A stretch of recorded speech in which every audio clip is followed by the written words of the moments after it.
Hi all of you welcome back to Ramareddy maths academy. ఈ video ఏంటి అని అంటే JNTU Kakinada and JNTU Gajuwaka, JNTU Anantapuram and JNTU Vizianagaram వాళ్ళందరికీ R23 regulation ఏంటండి, R23 రెగ్యులేషన్లో M2 రాస్తున్నటువంటి ప్రతి ఒక్కరికి ఏంటి అని అంటే సెకండ్ యూనిట్లో ఏ విధంగా అడుగుతారు, ఏ బిట్లో ఏ క్వశ్చన్ అడుగుతారు అనేది చెప్తాను. అండ్ డిస్క్రిప్షన్లో వాట్సాప్ యొక్క లింక్స్ అండ్ మీకు ఓల్డ్ అండ్ న్యూ ప్లేలిస్ట్ కలిపి ఆల్మోస్ట్ 120 వీడియోస్ చేశానండి. అది చూడండి, క్లియర్గా ఉంటుంది, చాలా క్లియర్గా. కొంచెం 3 years బ్యాక్ వీడియోస్ కొంచెం బ్లర్ అయితే హాఫ్ సెకండ్లో మళ్ళీ సెట్ అవుతాయి, అవి చెక్ చేసుకోండి. బట్ చాలా చాలా వీడియోలు చాలా క్రిస్టల్ క్లియర్గా ఎక్స్ప్లెయిన్ చేయడం జరిగింది. వీటితో పాటు మన గ్రూప్స్లో నేను old playlist and important questions అనేవి సెండ్ చేస్తూ ఉంటాను. వాట్సాప్లో జాయిన్ అవ్వండి.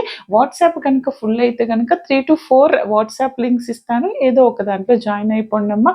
కానీ ఒకటి మాత్రం చెప్తున్నాను, మ్యాథమెటిక్స్ 1 ఉన్నంత ఈజీగా మీకు M2 అనేది ఉండదు. ఎవరికి ఈజీ ఉంటుంది? ఎవ్రీడే ప్రాక్టీస్ చేసిన వాళ్ళకి అండ్ మోర్ ప్రాబ్లమ్స్ సాల్వ్ చేసిన వాళ్ళకి మాత్రమే ఈజీగా ఉంటుంది. 1 డే ముందు 1 వీక్ ముందు మాత్రం బ్యాటింగ్ చేసే వాళ్ళకి చాలా కష్టం. ఒక్కొక్క unit minimum 2 to 3 times revision చేసుకుంటే మీకు ఫుల్ మార్క్స్ వస్తాయి. ఓన్లీ 1-2 యూనిట్స్ చదువుకొని వెళ్తా అంటే యాక్చువల్ మెథడ్స్ ఐడెంటిఫై చేయలేక ఆ 1-2 యూనిట్లో కూడా మీరు మార్క్స్ అనేది మిస్ అవుతారు. కాబట్టి ప్రతి యూనిట్ చదవండి. మీకు ప్రాబ్లంగా ఉంటే ఏ యూనిట్ స్కిప్ చేయాలనేది నేను లాస్ట్ మినిట్ హెల్ప్లో చెప్తాను. మీకు ఏది కావాలన్నా compulsory like and comment compulsory చేయండి. దాన్ని బట్టి నేను మీకు మోర్ వీడియోస్ షేర్ చేయడం జరుగుతుంది. ఇక్కడ ఏంటంటే linear differential equations with constant coefficient అనేది ఏ ఒక్కరు వదిలేయొద్దు. మోస్ట్ అండ్ వెరీ క్లియర్ ఎక్స్ప్లెనేషన్తో ఉంది అండ్ ప్రతి ఒక్కరు ఐడెంటిఫై చేస్తారు. నేను క్వశ్చన్ నెంబర్ కూడా చెప్తున్నాను. ఈ యూనిట్ నుంచి మనకి జేఎన్టీయు కాకినాడ, గాజువాక, విజయనగరం వాళ్ళకి మీకు ఎన్ని మార్క్స్ వస్తాయండి? లాంగ్ క్వశ్చన్లో 10 మార్క్స్ వస్తాయి బేటా అండ్ షార్ట్లో 4 మార్క్స్ వస్తాయి. షార్ట్ ఎక్కడ అడుగుతారు? పార్ట్ ఏలో ఈ క్వశ్చన్కి రిలేటెడ్ క్వశ్చన్ ఎక్కడ ఉంటుంది? సిడిలో అడుగుతారు. 2 మార్క్స్ అండి ఇవి. ఇక్కడ ఏది అడుగుతారని అంటే 2-3 first unit 4 question number 4 and 5లో అడుగుతారు. 4లో ఏ ఉంటుంది, బి ఉంటుంది అండ్ ఇంకొకటి ఏంటి అని అంటే ఆర్ అనే ఆప్షన్తో ఏబి ఇస్తారు. అంటే మీరు ఏం చేయాలి, ఇక్కడ పార్ట్ ఏలో షార్ట్ చేయాలి, 2 క్వశ్చన్స్ 2 మార్క్స్ అండ్ లాంగ్ చేయాలంటే మీరు ఏ విధంగా ప్రిపేర్ అవ్వాలి అని అంటే ఫస్ట్ ఆఫ్ ఆల్ ఇక్కడ మనకి స్టార్టింగ్ డెఫినేషన్స్ ఉన్నాయి. ఏంటిది? What is homogeneous? Me syllabus చూస్తే గనక మనకి స్టార్టింగ్ హోమోజీనియస్ అంటే ఏంటి, నాన్ హోమోజీనియస్. నేను ఆల్రెడీ చెప్పాను, పవర్స్ ఈక్వల్ ఉంటే హోమోజీనియస్, అన్ఈక్వల్ ఉంటే నాన్ హోమోజీనియస్ అంటాము.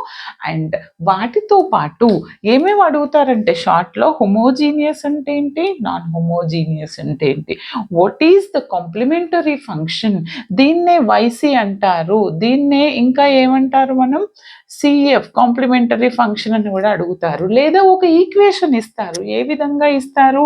d² - 2d + 1 = 0 find YC are solve అంటారు. అంటే మనకి ఓన్లీ ఎల్హెచ్ఎస్ ఉంది కాబట్టి you will get the complementary function. ఇలాంటి క్వశ్చన్ అయినా ఇవ్వచ్చు, వెరీ సింపుల్గా ఉన్నాయి ఇస్తారు. ఇది నేను మన వీడియోస్లో కాకుండా షార్ట్స్లో, యూట్యూబ్ షార్ట్స్లో కొన్ని సాల్వ్ చేస్తూ ఉంటాను. ఎవ్రీడే చెక్ చేస్తూ ఉండండి బెట్ట. ఓకే. అండ్ ఇంకొకటి షార్ట్ కట్స్ అందులో షార్ట్ క్వశ్చన్స్కి. అండ్ ఇంకొకటి ఏంటి అని అంటే వీటితో పాటు లీనియర్ డిఫరెన్షియల్ ఈక్వేషన్ అంటే ఏంటి కూడా ఇందులో అడుగుతారు. అండ్ కాంప్లిమెంటరీ ఫంక్షన్ నుంచి ఒక షార్ట్ రావచ్చు. అండ్ పర్టికులర్ ఇంటిగ్రల్, మనకి పర్టికులర్ ఇంటిగ్రల్లో 6 to 7 టైప్స్ అండ్ మెథడ్స్ చెప్పాను, చాలా క్లియర్గా ఉన్నాయండి. అంటే ఈక్వల్ టు e⁻ax అని సింపుల్గా ఇస్తారు. ఒక్కొక్కసారి ఒక ప్రాబ్లం ఇచ్చేసి 1/2d² + 2d ఈ ఏ వాల్యూ సబ్స్టిట్యూట్ చేస్తే ఇది 0 అయితే ఏం చేయాలో చెప్పాను. అలాంటి షార్ట్స్లో అడుగుతారు. అంటే x/f' దీని డెరివేటివ్ కనుక్కొని మళ్ళీ ఏ సబ్స్టిట్యూట్ చేయాలి, అది కూడా 0 అయితే x² బై డబుల్ డెరివేటివ్. ఇలాంటివి షార్ట్ క్వశ్చన్స్లో అడుగుతారు. ఓకేనా, క్లియర్గా చేయండి. అండ్ లాంగ్లో ఏ బిట్లో ఏది అడుగుతారో కూడా చెప్తాను, వీడియోని మాత్రం చివరి వరకు చూడండి. ఇవి వైసీలో అడుగుతారు, వైపీలో నుంచి కంపల్సరీ మనకి లాంగ్ ఉంటుంది, షార్ట్ ఉంటుంది. యూనిట్ మొత్తం చదవలేని వాళ్ళు అట్లీస్ట్ కాంప్లిమెంటరీ ఫంక్షన్, పర్టికులర్ ఇంటిగ్రల్లో ఉన్నటువంటి అన్నీ చదవండి. యూనిట్ చాలా ఈజీ, ఏ ఒక్కరు వదిలేయద్దు. అండ్ ఇంకొకటి ఏంటంటే, what is the simultaneous linear differential equation అంటే ఏంటిదని అడుగుతారు. ఇంకా ఏముంది మీ సిలబస్లో, simultaneous linear differential equation and very most is method of variation of parameter లో రైట్ ఏ ఫార్ములా అని అడుగుతారు. ఆర్ వి ఆఫ్ ఎక్స్ ఏంటి, యూ ఆఫ్ ఎక్స్ ఏంటి, ఇలాంటి షార్ట్ క్వశ్చన్స్ అడుగుతారు. అండ్ ఇప్పుడు లాంగ్ వచ్చేటప్పటికి మరి ఏం చదవాలి మేడం, నేను ఓన్లీ ఈ వైసీ వైపీ వరకు చదువుకొని వెళ్తే ఏమవుతుంది అని అడుగుతారు. వాళ్ళకి చెప్తాను, 5 మార్క్స్ అయితే పక్కా వస్తాయి. వైసీ వైపీ చదువుకుంటే 5 మార్క్స్ లాంగ్ అండ్ షార్ట్లో నుంచి ఒక 2 మార్క్స్, అంటే 7 మార్క్స్ మ్యాక్సిమం, 5 మార్క్స్ మినిమం అయితే వస్తాయి. Only particular integral, complementary function చదువుకున్న వాళ్ళకి. వాటితో పాటు మరి పేపర్ క్రిటికల్గా ఇస్తే ఎలా అడుగుతారని చెప్తాను చూడండి. ఒకవేళ మన అదృష్టం బాలేదనే అనుకుందాము, ఏ బిట్టులో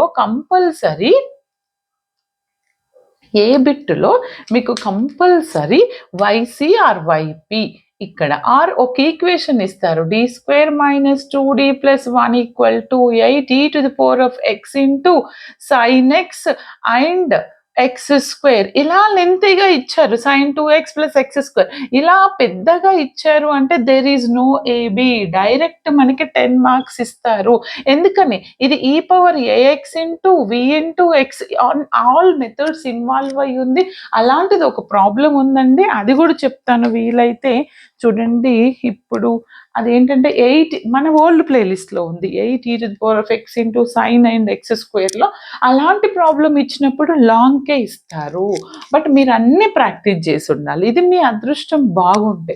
బాగలేదు అని అంటే ఏ బిట్లో 5 మార్క్స్ ఇస్తారు YC YP 4th and b బిట్లో వచ్చేసి this is damn sure question, compulsory either ఇక్కడని ఇవ్వచ్చు, ఇక్కడని ఇవ్వచ్చు. ఏంటిది అది చెప్పండి, method of variation of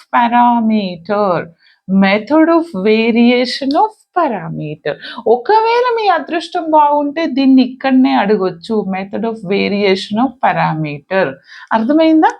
5 marks and 5, లేదు లెంతీగా ఉంటే దీన్ని కూడా 10 మార్క్స్కి అడుగుతారు. మరి ఇంకొక బిట్ ఏ విధంగా అడుగుతారంటే, ఇది compulsory either simultaneous linear differential equation అడగొచ్చు ఆర్ ఎల్సిఆర్ సర్క్యూట్స్. మనకి ఫస్ట్ యూనిట్లో ఎల్సిఆర్ లేదండి, ఎలక్ట్రికల్ సర్క్యూట్స్. అదేంటంటే ఈసీ ఉంది, జస్ట్ సెకండ్, ఎలక్ట్రికల్ సర్క్యూట్స్ ఉంది. సెకండ్ యూనిట్లో ఎల్సిఆర్ సర్క్యూట్స్ ఉంది. అంటే మీరు ఎలా చూడండి అని అంటే, ఆన్ అండ్ యావరేజ్ చదివే వాళ్ళు, లాస్ట్ మినిట్ చదివే వాళ్ళు వైసీ వైపీ పక్కా నేర్చుకొని వెళ్ళండి బెట, 5 to 7 మార్క్స్. వాటితో పాటు వేరియేషన్ ఆఫ్ పారామీటర్ అనేది మీకు వచ్చుండాలి. And simultaneous linear differential equation కూడా మీరు నేర్చుకున్నారనుకోండి, షూర్ షార్ట్ మీకు ఒకవేళ ఎల్సిఆర్ లేకపోయినా ఈ 3 ఆల్ మెథడ్స్ నేర్చుకుంటే మీరు కంపల్సరీ 10 మార్క్స్ వస్తాయి. లేదు madam, method of variation of పారామీటర్కి ఎల్సిఆర్ అడిగారు. ఇంకొక క్రిటికల్ కేసు ఏంటి తెలుసా మీకు, 4th చూడండి, ఇంకొక కేసు ఏంటి అని అంటే 4Aలో వైసీవైపీ ప్రాబ్లం అడిగాడు and below method of variation of parameter అడిగారు. అప్పుడు 5th బిట్ ఎలా అడుగుతారు తెలుసా, 5A అనేది లైక్ వైసీవైపీ వస్తుంది అండ్ 5B అనేది ఇక్కడ method of variation of parameter అడిగారు అనుకోండి, ఆర్ లేదు సైమల్టేనియస్ అయినా అడిగారు అనుకోండి, ఐదర్ ఇక్కడ సైమల్టేనియస్ ఆర్ ఎల్సిఆర్, లేదు అని అంటే పక్కా ఎల్సిఆర్ అడుగుతారు. ఈ విధంగా అంటే method of variation of parameter LCR simultaneous అనేది ఒక బిట్లో వస్తే వైసీవైపి ఇంకో బిట్లో వస్తాయి. మరి మీరు దీన్ని బట్టి మీ నాలెడ్జ్ని బట్టి మీకు వచ్చినటువంటి మెథడ్స్ని బట్టి మీరు ఏవి చదవాలి ఎలా చదవాలని డిసైడ్ చేసుకోండి. నా సజెషన్ అయితే ఏ ఒక్క మెథడ్ కూడా మిస్ చేయొద్దు. ఎల్సిఆర్ అనేది నేను పోస్ట్ చేస్తాను, చాలా క్లియర్గా అండ్ ఈజీగా చేస్తానండి. చూడండి, ఏ ఒక్క మెథడ్ వదిలేయద్దు. ఎందుకంటే 14కి 14 మార్క్స్ మీకు స్కోర్ చేసే బెస్ట్ యూనిట్ M2లో అంటే సెకండ్ యూనిట్. కాబట్టి ప్రతి ఒక్కటి ప్రిపేర్ అవ్వండి. మన ఛానల్లో ఆల్మోస్ట్ ఓల్డ్ అండ్ న్యూ ఈ యూనిట్కి 30 వీడియోస్ ఉన్నాయి మినిమం. టోటల్ M2 వచ్చేసరికి 120 వీడియోస్ ఉన్నాయి. బట్ M2 అనేది కంపల్సరీ మెంబర్షిప్లోనే ఉంటుంది. మెంబర్షిప్ తీసుకొని మీకు మోర్ అండ్ మోర్ కంటెంట్ ఉంటుంది, అది మీరు చూడొచ్చు. ఇంకొకటి ఏంటి అని అంటే ఏ క్వశ్చన్ అయినా రాంగ్ ఉండొచ్చు. కాబట్టి మీరు కంపల్సరీ 4AB రాసినా రాయకపోయినా రాసినే ముందు రాయండి. రాయనివి ఒకవేళ ఏబి పర్ఫెక్ట్ చేశారండి, నేను 5AB రాయలేదు మేడం ఎందుకంటే ఇది పర్ఫెక్ట్ ఉందని మీరు అనుకుంటారు, కానీ ఇక్కడ మీరు మిస్టేక్ చేశారు. అనుకోకుండా 5ABలో కనుక క్వశ్చన్లో మిస్టేక్ ఉంది అనుకోండి, దానికి మనకి ఫుల్ మార్క్స్ వస్తాయి. కాబట్టి లాస్ట్లో ఏవేవైతే క్వశ్చన్స్ రాయలేదు వాటి నెంబర్స్ వేసేసి ఆన్సర్ అని రాసి వదిలేయండి. మిస్టేక్స్ ఉంటే కనుక మార్క్స్ వస్తాయి. ఓకేనా? ఈ విధంగా మీరు ఎవ్రీడే మన ఛానల్ని చూస్తూ ఉండండి. ఎప్పుడు ఏ టైంలో అయినా ఏ వీడియో అయినా పోస్ట్ చేయొచ్చు. షార్ట్స్లో షార్ట్ కట్స్ ఎలా చేయాలో చెప్తాను అండ్ లాంగ్లో కూడా ఎల్సిఆర్ ఈసీ సర్క్యూట్స్ పోస్ట్ చేయడం జరుగుతుంది. బట్ ఈ వీడియోని మాత్రం క్లాస్మేట్స్కి, గ్రూప్స్కి, వాట్సాప్కి, ఫ్రెండ్స్కి అందరికీ షేర్ చేయండి. మీరు ఎన్ని లైక్స్ ఎన్ని కమెంట్స్ ఉంటే నేను అన్ని వీడియోస్ పోస్ట్ చేస్తాను. All the best. Thanks for watching.